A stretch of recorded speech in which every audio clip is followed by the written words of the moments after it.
as the warmer weather comes and it gets a little bit brighter and sunnier. One thing we do normally in the middle of the season or later in the year, but I thought I'd just give you a little look at it now, is we actually put a dye in the water. So the water looks beautiful now, slightly green, but it's lovely and clear, nicely settled. But putting a dye in the water not only makes it look lovely and blue, but it also helps for stopping the UV light penetrating the water and prevents growth of algae and other plants that might grow from the bottom of the lake, because our lakes aren't that deep here. So the product that we use to do that is this Dye-O-Fix. Now what's really interesting about this is you can get it in all sorts of colours. We just use blue. This is just effectively the same as a like a food dye inside the tub.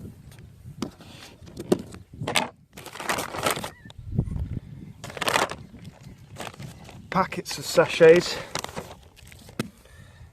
and it's amazing what just a small little sachet does to the water. So I think they're about 50 grams in a sachet, and it's a water soluble packet, so as soon as that touches the water it dissolves and releases the powder inside. So if you touch it for too long, a little bit of it starts to come through on the fingers.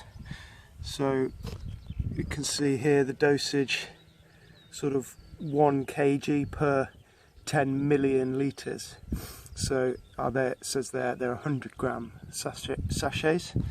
So in each packet like this there's 10, but actually they go a long way. So just 2 sachets like this in the baseline will colour the whole baseline. I usually put 1 in the top pool, 2 in the bottom of the gap, and then 1 or 2 in the aquapark pool as well. So I've just done this on the baseline using the carrier actually, so I'll insert that video, and used like a little kind of sock thing with the sachets in, just to tow it up and down the baseline. I don't know how well you can see. I'll try and stand up on this bench here. How well you can see it starting to dilute and spread. Just a slight breeze helps it spread. So just drag that up and down the middle, and it will turn the whole lake blue.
So this is the little sort of sock thing that I was using, and after I pulled it out the baseline, I've just chucked it up here in the top pool, and you can see there still quite a bit of dye in.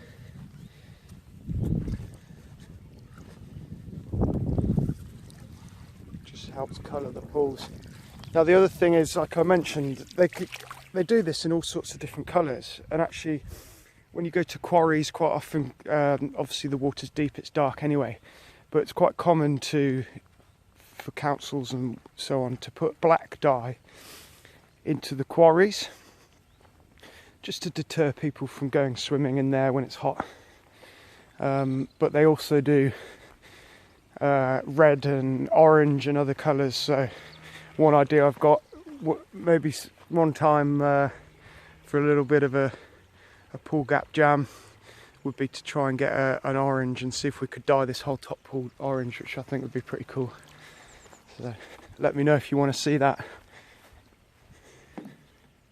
So the water level now in the main gap line here is sort of dropping down. Now we haven't had rain for a period of time. As you can see, the tyre walls are coming up again, and we've now got our little step up into the Buta here. It's just started to come back out of the water, so now's a good time to try and get down and clean the water line off the side panels and stuff.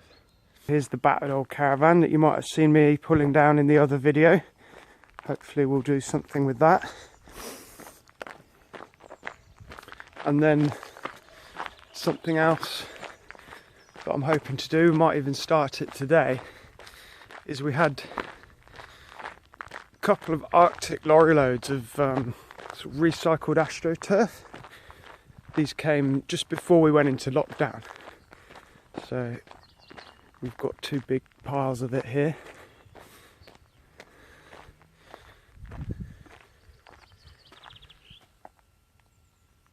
It's even still got the lines on from the pictures that came off, and it's laced with a lot of sand. So these have been baking in the sun for a bit, so I'm hoping that would be a little bit lighter. When they came, they were soaking wet. They're really, really heavy.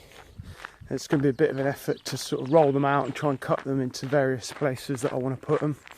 So might have a little go at that this afternoon.